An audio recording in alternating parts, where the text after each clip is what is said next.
Elas são algumas das histórias mais apavorantes da Bíblia.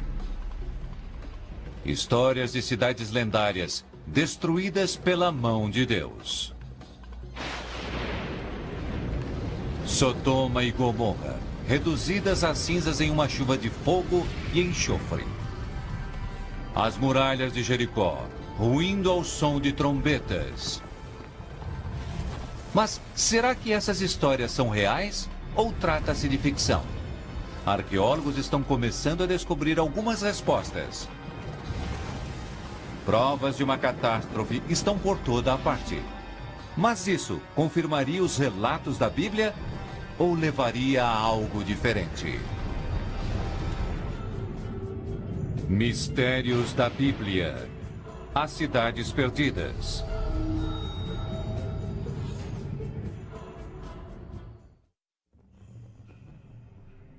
Trata-se de uma das histórias mais antigas do mundo.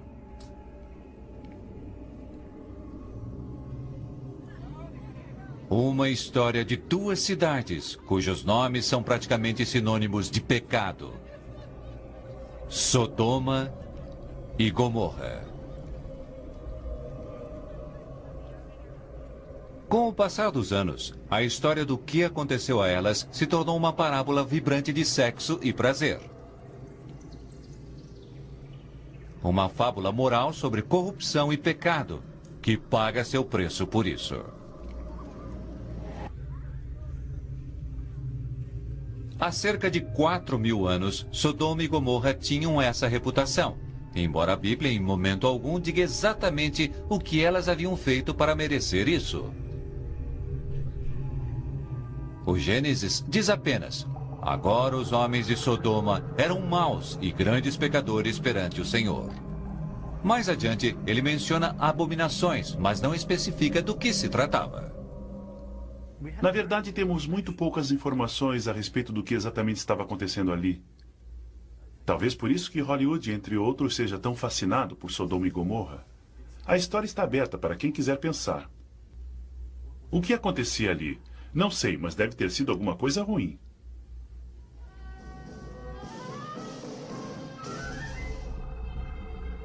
Mas se por um lado a Bíblia é vaga em relação aos pecados ali cometidos, ela é clara quanto às punições. Então o Senhor fez chover enxofre e fogo desde o céu sobre Sodoma e Gomorra. A Bíblia prossegue, sugerindo que depois que foram destruídas, Sodoma e Gomorra foram abandonadas. Se a história bíblica de fato aconteceu, deve ter acontecido aqui, nas terras vazias e desoladas, próximas a um oceano sem vida. Mas até mesmo isso não se sabe ao certo. Como muitas coisas na Bíblia hebraica, é difícil, na verdade, especificar uma localização dos lugares. A Bíblia hebraica fala a respeito das 5 cidades da planície. O mais próximo que conseguimos chegar hoje é imaginar que elas estivessem em algum lugar próximo às margens do Mar Morto, digamos, na Jordânia dos dias de hoje. Mas mesmo assim, é apenas uma suposição. Segundo o livro do Gênesis, a história aconteceu no tempo de Abraão, séculos antes de Moisés fugir do Egito. Ao que parece, Abraão era o patriarca de uma tribo de nômades que evitava vilarejos e cidades. Motivo pelo qual talvez saibamos tão pouco a respeito deles. Os moradores das cidades eram, em geral, as pessoas que escreviam a história. Nômades geralmente são arqueologicamente invisíveis. O que temos no Antigo Testamento, nas Escrituras, é a respeito desse povo tribal bastante instruído que acabaram se tornando eles próprios habitantes de cidades, é que temos o lado da história contada pelos nômades. A Bíblia nos conta que os homens da tribo de Abraão lutavam constantemente uns contra os outros na disputa por terras de pastagem. Para resolver a disputa, Abraão e seu sobrinho Lot concordaram em seguir caminhos diferentes, e Lot se estabeleceu na planície próxima da cidade de Sodoma. Lot ergueu os olhos e viu toda a planície do Jordão. E Lot levou sua tenda até Sodoma. Portanto, Sodoma já era uma cidade estabelecida quando Lot lá chegou. E se tratava de um típico povoamento da Era do Bronze. Cerca de 1000 pessoas moravam do lado de dentro de seus muros.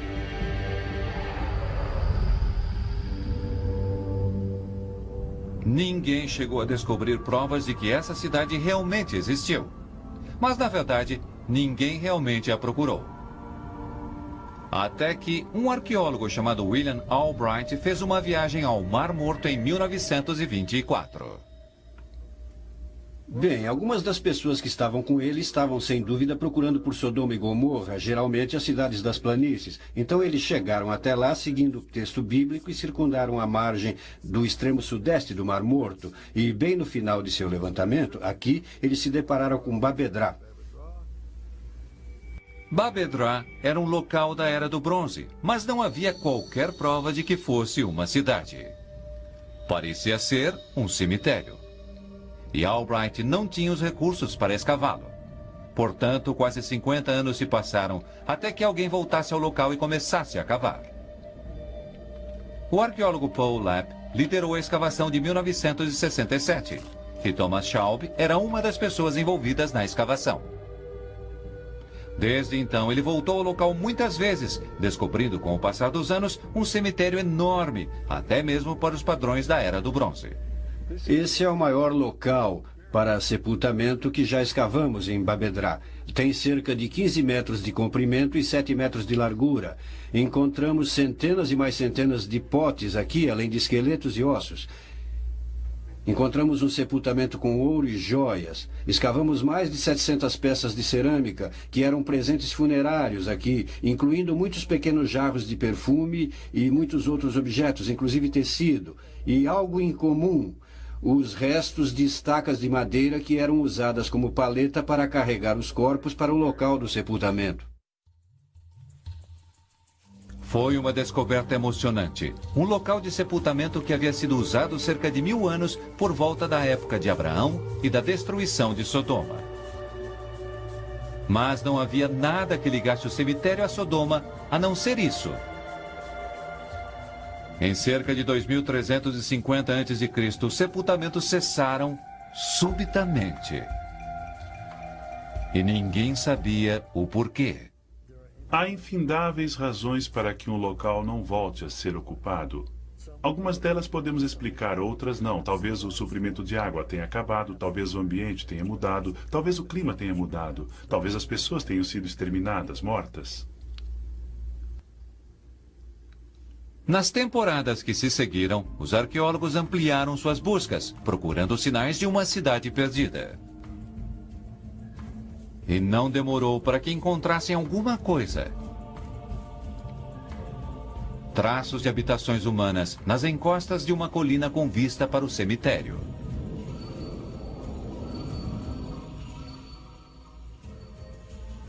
Pedras e mais pedras. Pedaços de peças de cerâmica e terra. Muita terra.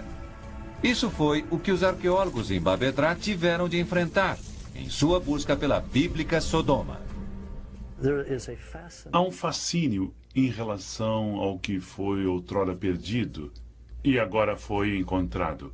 Isso é o que motiva alguns arqueólogos e, em grande parte, o público em geral. Essa ideia de que alguma coisa pode ter sido construída e então completamente perdida, entretanto está ali sob o solo, esperando para ser descoberta. Infelizmente, para arqueólogos que trabalham no mundo real, cidades perdidas estão, em geral, enterradas. E foi ali que Tom Schaub e sua equipe encontraram sinais de um muro da Era do Bronze. Ele ficava em uma colina com vista para o cemitério de Babedrá, e foi o primeiro sinal de que eles poderiam ter descoberto algum tipo de cidade.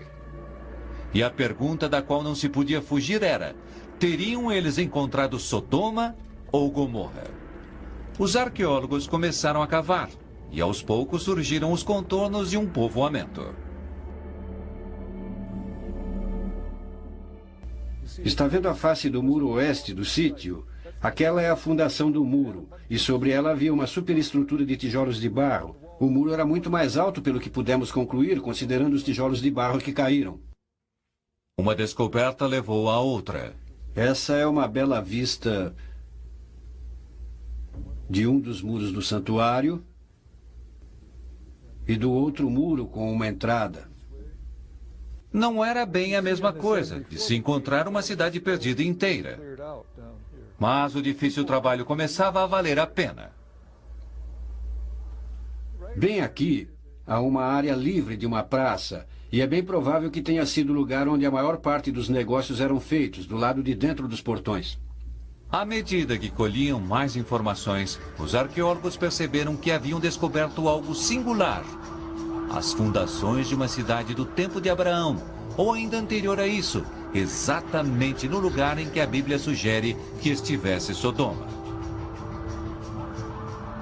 E assim como o cemitério, a cidade havia sido abandonada subitamente, praticamente na mesma época. Mas o que exatamente estava acontecendo por trás daqueles muros de tijolos de barro? Seria a comumente monótona vida da Era do Bronze? Ou haveria algo mais? Algo de pecaminoso e corrupto? Teriam os moradores de Babedrá se envolvido em comportamento depravado que simplesmente tinha de ser punido? Resumindo, seriam Babedrá e Sodoma a mesma cidade? Não é de surpreender que as opiniões sejam diferentes. Trabalhos realizados nos anos de 1960 e 70 e nos anos posteriores revelaram vários locais da mesma época de Abraão, início da Era do Bronze, a maior parte deles sendo Babedrá. Isso fazia parecer que aquele devesse ser identificado como o local de Sodoma. Babedrá e os demais locais no litoral leste do Mar Morto são locais fabulosos, mas eles são em sua maioria locais do terceiro milênio, abandonados por volta do ano 2000 a.C. E creio que todos concordariam com o fato de que a população desses locais fosse de cananeus. E para os escritores da Bíblia, cananeus não era uma palavra benquista. A tribo de nômades de Abraão deve ter considerado os moradores cananeus corruptos e promíscuos, exemplo perfeito das coisas ruins que podem acontecer quando você deixa de levar uma vida simples e pura. Isso se encaixa perfeitamente com a reputação de Sodoma, um lugar com muros, cômodos, segredos. E Lot, um deles, havia sem dúvida esquecido sua vida simples e pura e se mudado para a cidade. Teria ele também sido corrompido? Temos relatos de Abraão vivendo próximo a Hebron, na região sul de Canaã, e de ter recebido a visita de anjos com a mensagem de que iriam destruir Sodoma e Gomorra. Abraão pediu a Deus que poupasse a cidade se alguns de seus cidadãos mostrassem serem homens de bem. A questão era: quantos homens seriam necessários para evitar a ira de Deus? Abraão sabia que seu sobrinho Lot estava morando lá com a família. E então Abraão começa seu diálogo. Por 30 pessoas do bem, o senhor ainda irá destruir a cidade? E Deus responde: encontre 20 pessoas de bem na cidade de Sodoma e Gomorra. Basta encontrar 20. E Abraão diz: e que tal 10? O interessante é que você tem na Bíblia... Você tem um Deus que faz barganhas, cuja mente pode ser mudada por um grande negociador como Abraão.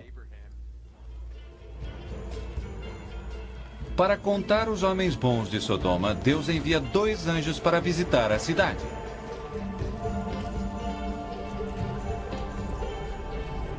Os anjos caminhavam pelas ruas da cidade e se preparavam para passar a noite nas ruas.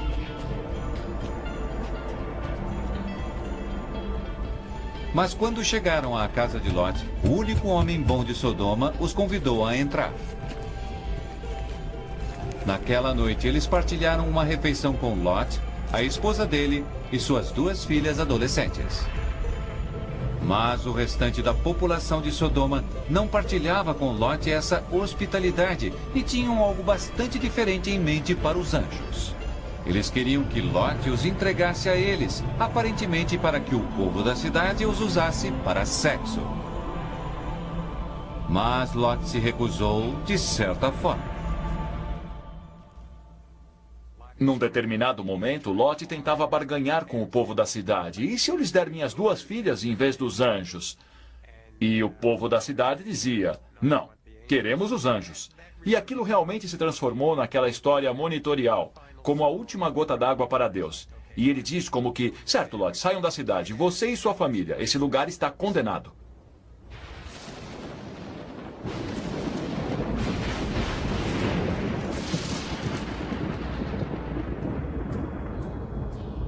O debate quanto aos relatos da Bíblia serem um exato registro histórico existe há séculos.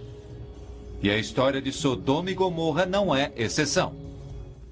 Sim, a história de Sodoma e Gomorra aconteceu, claro. Como sabemos, ouvimos de nossos antepassados. Precisamos nos lembrar de que as histórias bíblicas sobre os israelitas não foram escritas antes do século 8 ou 7, séculos depois do período em questão. Creio que a história de Sodoma e Gomorra, as cidades da planície e essas múltiplas destruições de cidades podem ser a condensação da história de muitas cidades que foram destruídas aproximadamente na mesma época. Não há dúvida de que a destruição de uma cidade é um acontecimento memorável. Algo que teria sido passado de geração para geração. E ao longo da história, cidades têm sido destruídas, por uma razão ou outra, embora seus nomes tenham sobrevivido. Troia e Cartago foram destruídas durante uma guerra. E também Hiroshima e Nagasaki. A ira da natureza enterrou Pompeia sob 6 metros de cinza quente quando o Vesúvio entrou em erupção.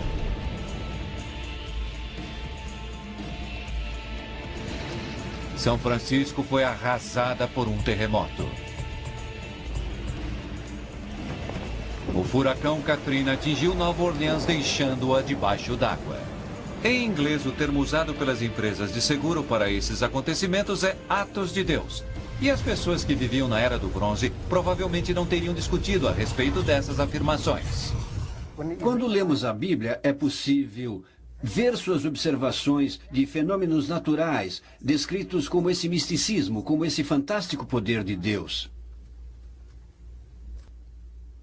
Desastres naturais sempre destruíram cidades e estamos vendo isso muito bem nos dias de hoje, seja um tsunami ou um terremoto ou um rio que transporta uma torrente de lama. Sim, desastres naturais destroem cidades. E claro, isso poderia ter sido insinuado na narrativa bíblica. Mas, entre todos os diferentes tipos de desastres naturais, um deles parece especialmente adequado para ter provocado a destruição de Sodoma e Gomorra. Quando se pensa em uma chuva de fogo, é fácil imaginar um vulcão. Vemos a força dos vulcões ser associada repetidas vezes com o poder de Deus. Na Bíblia, Sodoma e Gomorra são exemplos perfeitos de uma erupção vulcânica. Muitos dos fenômenos associados com erupções vulcânicas parecem ser citados nos relatos bíblicos. Temos a terra tremendo, temos a areia, as colunas de fogo, cinzas caindo, rochas caindo, fluxos piroclásticos consumindo corpos e, claro, temos os pecadores sendo punidos por Deus por seus pecados. Infelizmente, não há muitas provas de erupções vulcânicas próximas ao Mar Morto em tempos bíblicos. Mas há muitas provas de que um outro tipo de erupção geológica estivesse espalhando destruição na área naquela época. Uma força que pode ter sido responsável pela famosa destruição de uma outra cidade não muito distante do Mar Morto. A cidade era Jericó. Segundo a Bíblia, um líder israelita chamado Josué conquistara Jericó depois que seus muros, por alguma razão, desmoronaram misteriosamente. E se você está procurando uma explicação natural, não é preciso ir muito longe, pois Jericó foi construída sobre uma linha de falha de terremoto. Na verdade, há várias falhas dos dois lados de Jericó. E praticamente a cada século houve 1 ou 2 terremotos, em alguns séculos até mesmo 6 terremotos. Mas é um lugar excessivamente perigoso para a construção de uma cidade, como é o caso de São Francisco. Se houvesse um Guinness Book de Recordes para cidades, Jericó provavelmente mereceria o primeiro destaque. Jericó é a mais antiga cidade de que se tem conhecimento a ser continuamente habitada. Ela tem sido habitada há 10.000 anos e continua habitada. Hoje, a colina que se espalha por onde estão enterradas todas as encarnações anteriores de Jericó está sob um bondinho, uma importante atração para os turistas que visitam a Terra Santa. São ruínas sobre ruínas. Ruínas inexplicáveis sobre outras inexplicáveis ruínas para a população que ali vive. Por isso, sem dúvida, vamos ouvir histórias sobre o porquê dos muros terem desabado, do porquê eles terem caído. Ocultas nesse aterro estão as ruínas da cidade número 4, que pode datar da época de Jericó, com uma diferença importante de algumas centenas de anos para mais ou para menos. E muitos dos muros mostram sinais de terem sido atingidos por um terremoto, o que pode ou não ter ligação com os relatos bíblicos de como a cidade teria sido destruída. A história da Bíblia tem início com o exército de Josué, reunido na margem oposta do Rio Jordão. Um outro grupo de pastores desconfiados dos moradores da cidade. Aqui está Josué, ao leste com suas tribos de nômades. E ele está esperando por uma maneira de atravessar os animais pelo Rio Jordão. Isso não é assim tão fácil. De repente, há um terremoto. O que ocorre em seguida é uma lembrança sobrenatural da história da fuga de Moisés do Egito. Uma separação inexplicável das águas que permite que Josué e seu exército atravessem um seco leito de rio.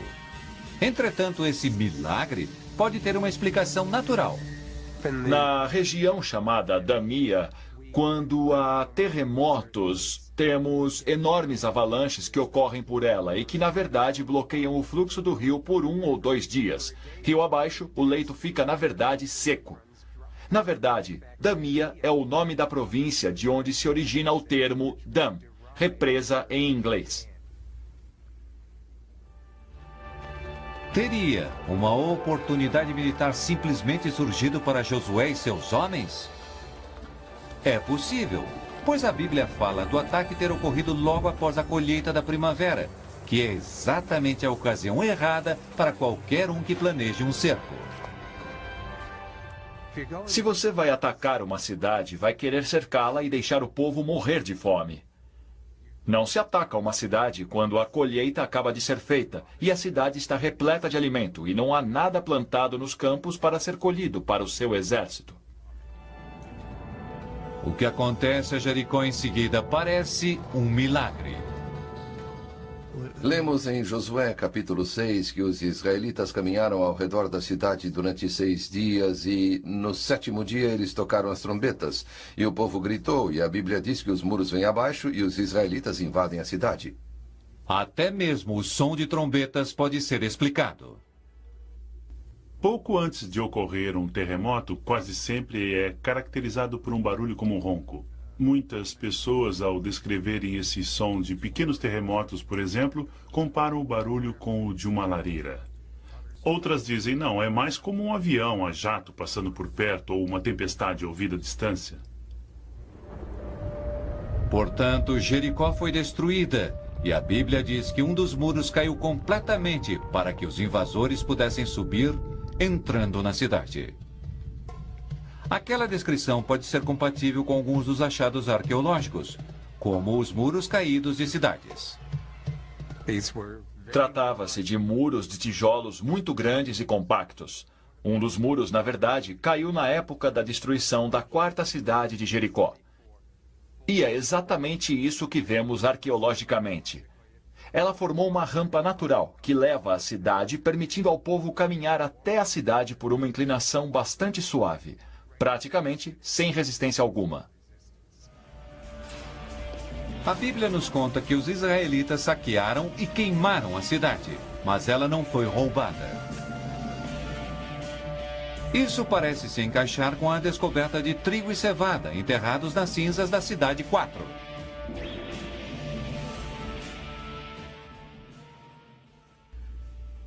Jarros cheios de grãos, não pela metade ou com um quarto de grãos, mas completamente cheios de grãos. Sem dúvida, a colheita acabara de ser feita condizendo com a Bíblia. E por que foi deixada ali em Jericó para ser queimada pelo fogo? Mais uma vez, a Bíblia oferece uma explicação.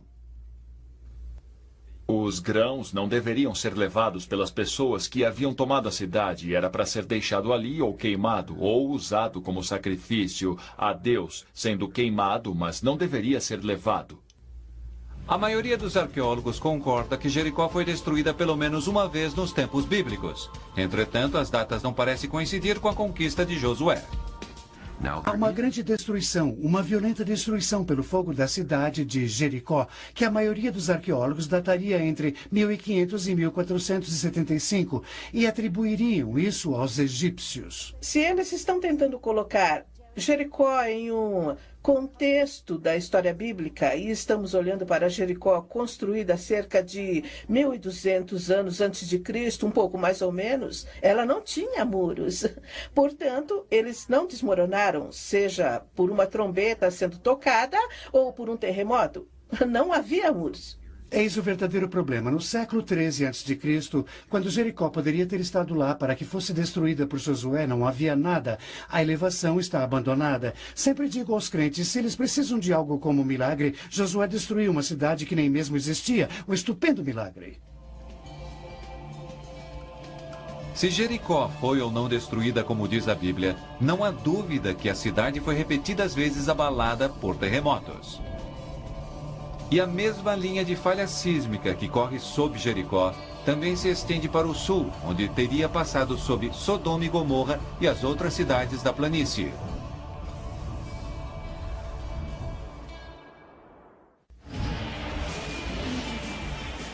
Há 5.000 anos, os seres humanos não dispunham de maneiras racionais de explicar as forças, às vezes violentas, que assolavam seu mundo.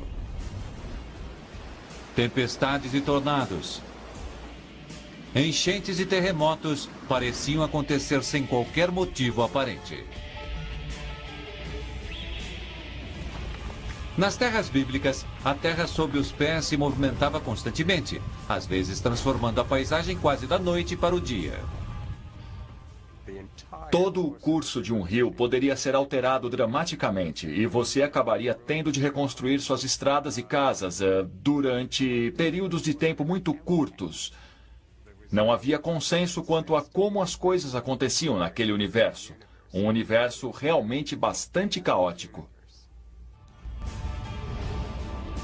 Um exemplo daquele caos pode ser encontrado nos restos de uma antiga cidade chamada Mashkan Shapir, localizada onde hoje é o Iraque.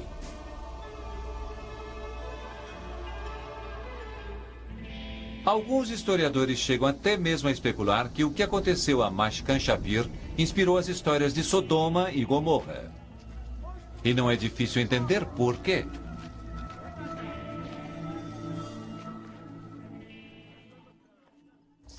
Algo de incomum aconteceu em Mashkan Shapir. Algo tão incomum que a cidade nunca mais foi reconstruída ou habitada novamente. Assim como Sodoma e Gomorra, Mashkan Shapir parece ter chegado ao fim de sua vida em uma chuva de fogo. Mashkan Shapir fora uma cidade construída em sua maior parte com tijolos de barro, que na verdade não são muito inflamáveis. E, no entanto, encontramos um enorme incêndio que consumiu pelo menos 1/3 da cidade, queimando os animais completamente. Hoje sabemos algo a respeito de Mashkan Shapir que os povos da antiguidade não teriam como saber, e que pode explicar o que aconteceu. Assim como praticamente qualquer outra cidade construída na região do rio Eufrates 4.000 anos atrás, Mashkan Shapir estava sobre lagos de gás e óleo natural. E o gás natural é um problema. Se você tiver um determinado tipo de terremoto, esse gás irá se expandir. Irá jorrar do solo como uma grande erupção vulcânica, literalmente como um jorro de gás natural. É uma combinação letal. Gás seguido de óleo sob pressão. Tudo o que é necessário é uma faísca de um fogareiro. O efeito é de uma gigantesca bomba aérea de combustível detonando sobre toda a cidade. E basta olhar para os incêndios no Kuwait para sabermos o quanto isso pode ser assustador. Quero dizer, a fumaça é preta. Ela esconde o sol, esconde as estrelas, a chuva de fuligem por toda a parte. Você simplesmente vê essas enormes chamas disparando rumo ao céu, saindo do solo no meio da cidade. Uma tremenda cachoeira de fogo iluminando a noite. Uma cidade destruída por algo que ninguém conseguia explicar, a não ser com palavras como fogo e enxofre. E a pergunta é, poderia algo semelhante ter acontecido a Sodoma e Gomorra? Sem dúvida, é possível. A área ao redor do Mar Morto não apenas tem depósitos de petróleo e gás nas profundezas do solo, mas alcatrão e sulfur também existem próximos da superfície. E o sulfur é o que os antigos chamavam de enxofre.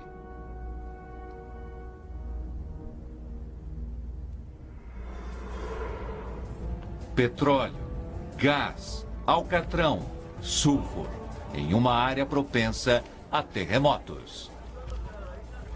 O povo de Sodoma e Gomorra, ou Babedrá, podem ter estado sobre uma bomba relógio. E se o que aconteceu a Mashkan Shapira aconteceu aqui, isso deve ter começado com um tremor.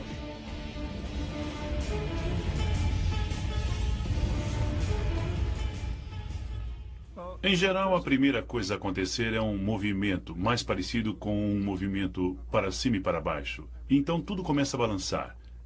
E isso pode durar 1 minuto, talvez. Com terremotos muito violentos, 1 minuto e meio, assim por diante. Obviamente, para a maioria das pessoas que vivencia isso, a impressão é de uma eternidade. O terremoto abre bolsões de gás natural, enquanto os depósitos de alcatrão e sulfur borbulham até a superfície.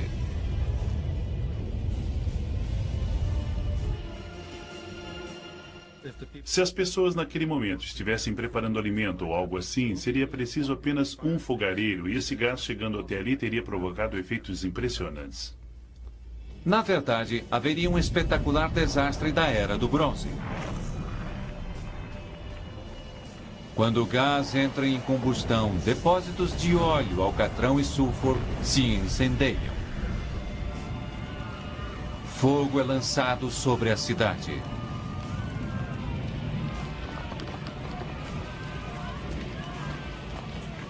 Qualquer pessoa no local teria sido completamente queimada.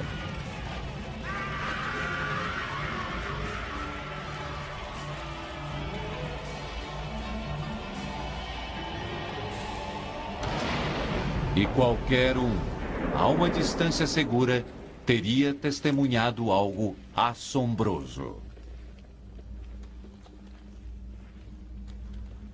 Alguém como Lot e sua família. Segundo a Bíblia, eles partiam em direção à cidade de Zoar, quando a saraivada de fogo e enxofre aconteceu. Os anjos os haviam alertado para que não olhassem para trás, para Sodoma, quando partissem. Mas a mulher de Lot ignorou o aviso. Ela se virou, e seja lá o que ela tenha visto, isso a petrificou na hora, transformando-a, segundo a famosa frase da Bíblia, em uma estátua de sal.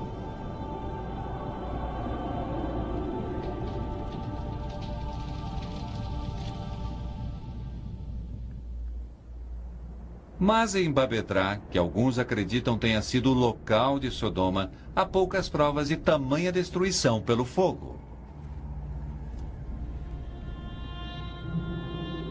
Ao contrário, as cidades parecem ter sido vítimas de um exército invasor que tentou entrar através do portão oeste. Bem no centro da passagem, Encontramos um paredão erguido com todo tipo de coisa, exceto a pia da cozinha, bloqueando a entrada. O que nos levou à nossa primeira pista de que o fim daquele lugar poderia estar associado a algum tipo de confronto militar, uma vez que se estava bloqueando a entrada da cidade.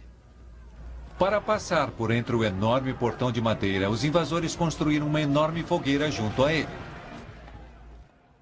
O que descobrimos, a partir da superestrutura do muro, do desmoronamento, dos tijolos de barro que ficaram vitrificados quase vermelhos, mostrando o calor, as chamas que atingiam os muros do lado de fora quando eles atacavam.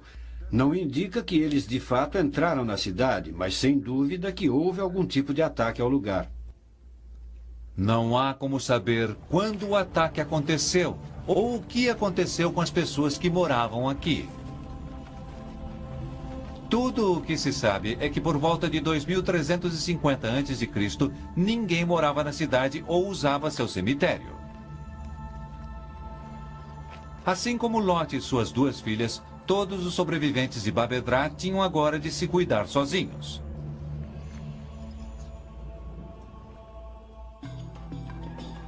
Na Bíblia, a história de Sodoma e Gomorra não tem um final feliz.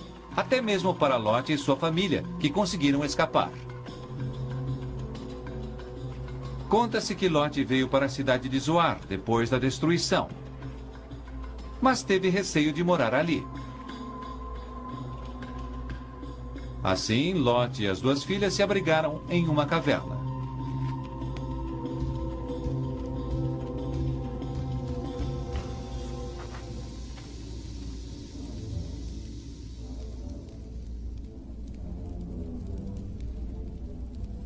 Afastadas de outros homens, e talvez ainda sob a influência corruptora da cidade, as filhas de Lot resolveram seduzir o pai.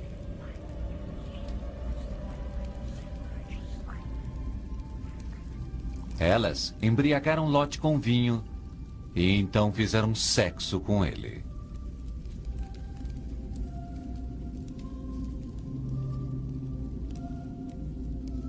As duas garotas ficaram grávidas e os filhos aos quais deram à luz formaram mais duas tribos de cananeus, mais tarde conquistadas pelos israelitas.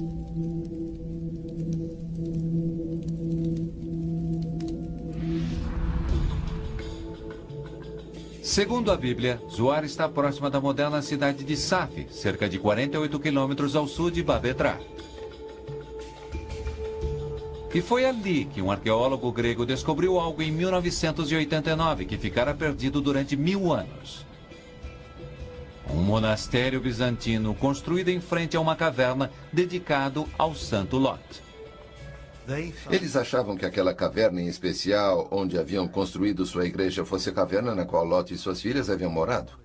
Não há como saber isso ao certo, mas o interessante é que dentro da caverna foi encontrada a prova de que o lugar havia sido ocupado naquela época.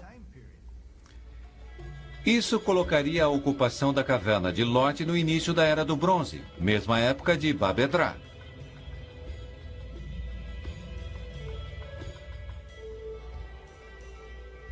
E foi logo ao sul de Babedrá que Tom Schaub e sua equipe encontraram praticamente por acaso uma segunda cidade perdida. Tudo começou quando eles perceberam uma antiga formação de rochas no alto de uma colina. Descobriu-se depois que se tratava do muro de uma cidade. Esse é o mesmo muro que Walter West e eu divisamos da estrada enquanto subíamos de carro durante nossa pesquisa de 1973 e quase subimos correndo as íngremes colinas de Numeira. Chegamos até aqui e andamos ao longo da linha do Muro Sul e começamos a ver possíveis linhas de estruturas de muro dentro dos limites do local da cidade. Uma investigação de cacos de cerâmica os convenceu de que haviam encontrado uma outra cidade do início da Era do Bronze, a poucos quilômetros de Babedrá. Eles chamaram o novo local de Numeira. Assim como Babedrá, ela era murada, mas muito menor, com poucas centenas de moradores no máximo. Começamos a perceber que esse local era contemporâneo de Babedrá e, no final, durante nossas escavações, começamos a perceber que era praticamente como uma cidade irmã. Eu creio que tenha sido uma cidade relativamente próspera, mas uma espécie de subúrbio da cidade maior e mais a norte de Badedra. Mas ao contrário de Babedra, Numeira havia sido abandonada pouco tempo depois de ter sido erguida. Numeira foi ocupada por um período relativamente curto, talvez não mais que um século, e então, felizmente para os arqueólogos, nunca mais foi povoada, portanto ninguém na verdade viveu sobre ela, cavou seus restos ou reutilizou suas pedras. 2 povoamentos, um grande, um pequeno, poucas horas de caminhada um do outro. Seria possível que eles tivessem encontrado Gomorra, a cidade irmã de Sodoma? Se Abraão voltasse bem ao começo da história, os únicos locais daquele período até a Idade do Ferro, que são cidades muradas e de bom tamanho, são esses 2 locais, Babedra e Numeira. Por isso elas se transformaram para muitas pessoas nos principais locais que poderiam ter sido, segundo as antigas tradições, as cidades de Sodoma e Gomorra. Assim como Babedra, Numeira mostra sinais de que seus moradores teriam fugido e nunca mais voltado, mas não devido a uma guerra. Não há sinais de muros quebrados, o que teria ocorrido se tratasse de guerra. Não há restos de armas ali, não há soldados mortos que você encontra, por exemplo, em vários locais onde houve batalhas. O que de fato foi encontrado foram os esqueletos de 2 homens que morreram esmagados. Essa é a torre. Foi em frente à torre, é claro, que encontramos a mais incrível prova dos últimos dias da cidade, pois havia ali 2 esqueletos sob a torre que havia desmoronado. Eram esqueletos de homens adultos que, obviamente, morreram subitamente. Não se tratava de um sepultamento, de uma cova. Eram pessoas que morreram a céu aberto em lugar público. E acreditamos que elas possam ter morrido porque a torre onde elas estariam se abrigando, ou talvez tenham sido deixadas para trás por serem guardas, quando todos os outros deixaram a cidade, simplesmente caiu sobre elas. O provável culpado? Um outro terremoto. Minha hipótese é de que os habitantes talvez tenham sentido os primeiros tremores e deixado a cidade para o campo aberto, pois sabiam que estariam mais seguros ali. E umas poucas pessoas ficaram para trás, talvez guardas, e foram elas que morreram na cidade.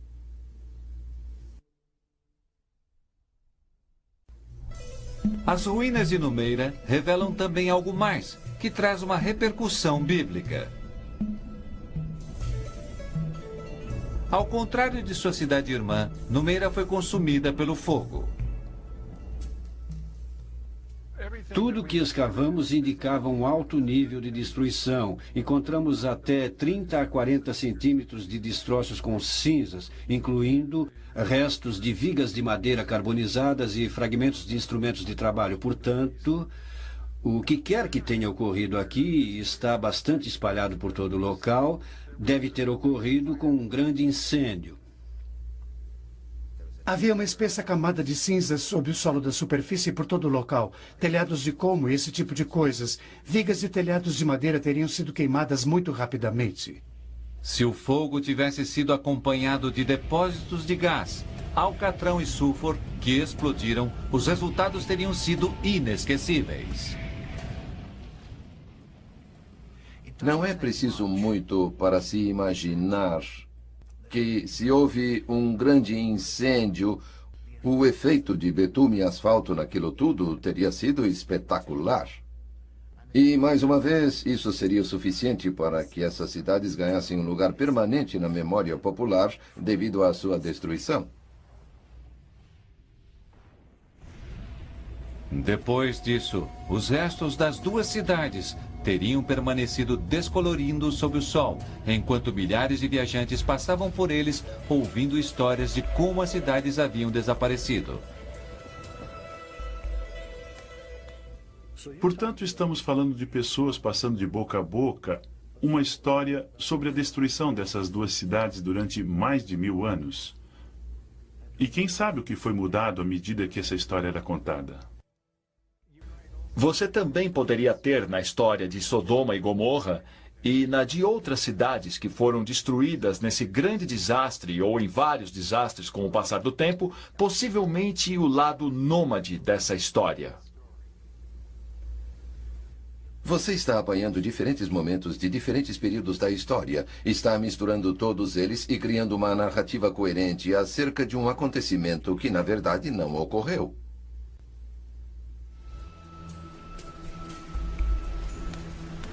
Não há dúvida de que alguma coisa aconteceu aqui há pouco mais de 4.000 anos. Mas o que foi? Uma invasão? Terremoto? Incêndio? Ou uma combinação dos três? Provavelmente nunca vamos saber. Mas deve-se considerar o seguinte: o nome bíblico Sodom vem do hebraico Sodom, que significa queimado. Gomorra vem do hebraico Amora, que significa enterrada ou submersa. E nos séculos que se seguiram à sua destruição, seria difícil encontrar palavras melhores para descrever Numeira e Babedra. Por isso, talvez a Bíblia nos conte mesmo alguma coisa. Creio que é muito importante não fazer os escritores ou editores da Bíblia hebraica parecerem charlatães ou tolos. Eles estavam contando a verdade como a entendiam.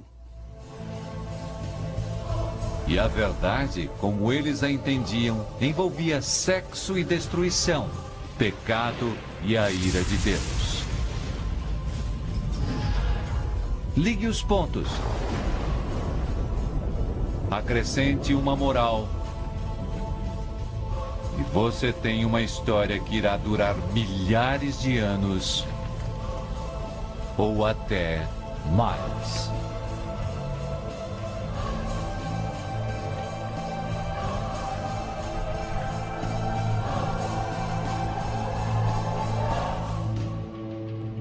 Versão brasileira Centauro.